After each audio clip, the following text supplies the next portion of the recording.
Hello, everybody, and thank you for allowing me to talk to you about journaling. My name is Laura Vasky. I am by no means an expert. I am not a life coach or a therapist or anything like that, but I am a mother and a wife, and I am a woman who feels the need to maybe connect with myself on a little deeper level, or sometimes to explore who I am and all that I am. And so I think journaling is a way that helps me to do that. So I wanted to talk to you today about some journaling things. First thing maybe would be why would you journal? So journaling is known to bring about many benefits, much like something like meditation would. If you know about meditation, it's about kind of quieting your mind and kind of finding that place where you feel a calmness so that you can kind of sort through your life a little bit more. And so journaling does that as well. Journaling can be that avenue where you just kind of dump everything out, much like you would dump to a best friend, but you're writing it, and it can bring a clarity to your mind that some of us just sometimes need in order for us to move on through our day. Journaling allows us to organize our thinking sometimes. We do a lot of processing in our mind, or our mind never stops. And so sometimes if we were to journal about an event or something that happens, it allows us to think about it and process it in a little bit deeper way, or a little bit more clear way than what our mind might do for us in the given moment. One of my favorite reasons to journal is to kind of explore who I am, right? I like to write about questions that I find or hear that allows me to process and think about, what are the things I value in life? What are the things that I'm good at? Where do I need to, maybe spend more time and energy?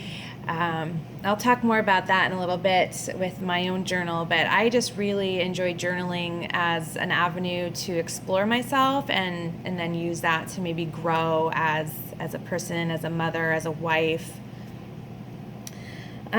Some people journal to set goals for themselves. Journaling can be a way to kind of prioritize what are the things that you want to accomplish, and then kind of create action plans to put those in motion.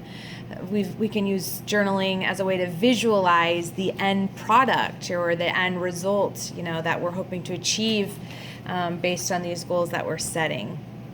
And then lastly, some people journal as a way to, kind of start their day and create positive intentions. When you begin the day on a positive note, it just sort of creates this momentum of positivity that, if you don't get on it, you're going to miss it. So, starting your day off with a journaling exercise to kind of put that in motion can be a fantastic way to start your day. Just kind of checking my notes here so I don't miss anything. Okay, so next I wanted to talk about what are the different types of journals that you might experience. So the basic journal with the blank pages is kind of what we think about, and so I would just call that like the traditional journal. It's easy, just grab a notebook. It doesn't have to be a fancy one, like this here. You could just grab a notebook and start writing. It can be that way to dump everything out of your mind at the end of the day and kind of clear your mind so you can have a good night's sleep. Some people wonder, what do I write about? I don't know where to start. What do I write about? And, if you just get started just writing, you just find out, well, that's exactly what you needed to write about. It just sort of comes out. So don't be afraid of that traditional journal. Maybe you think of it as like a diary. It doesn't have to be like that. It can just be, whatever you want to write about. Every day can be different. One that I prefer is a guided prompt journal. So I actually made my own book. This is my author proof, so that's what the gray line is. But it's on Amazon. It's called On My Way. And so I created a bunch of different writing prompts that, you can pick one and then just write about it. And that's how I prefer to journal. And this is what I use to, kind of help me reflect and grow. And questions can be, deep or maybe not quite so deep sometimes, just depending on my mood. But I like to have a prompt for me to kind of get started. Another one would be a visualizing journal. So sometimes people create these when they have a goal in mind. So I created my visualizing journal about reducing stress.